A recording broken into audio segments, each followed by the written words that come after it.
ने कुछो पुलिस दरोगा बापू हमार नेता छियै रंगदार खानदान के बेटा छियै मार के गोली लेटा दिए रंगदार खानदान के बेटा छियै मार के गोली लेटा दिए करतौ ने कुछो पुलिस दरोगा बापू हमार नेता छियै करतौ ने कुछो पुलिस दरोगा बापू हमार नेता छियै रंगदार खानदान के बेटा छियै मार के गोली लेटा दिए रंगदार खानदान के बेटा छियै मार के गोली लेटा दिए।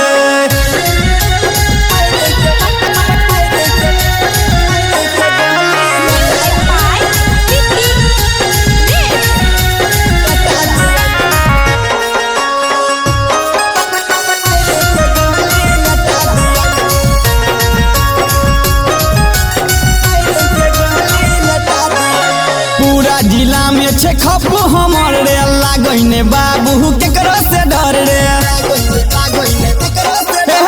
पूरा जिला में छे खप हमर रे लागैने बाबू केकरो से डर रे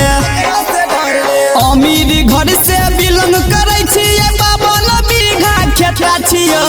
अमीर घर से बिलोंग करै छियै बाबा न बीघा खेता छियै रंगदार खानदान के बेटा छियै मार के गोली लेटा दिए रंगदार खानदान के बेटा छियै मार के गोली लेटा दिए।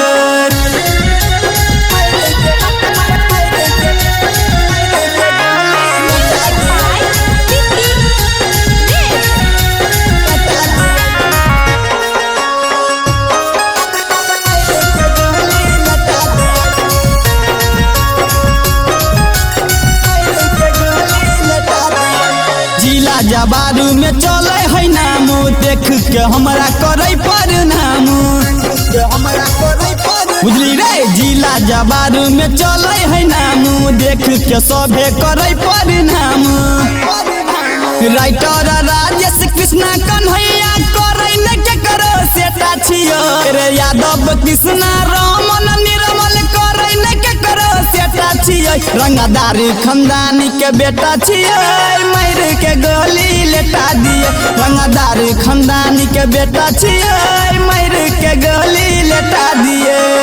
बिना गोली के मर्डर करबो।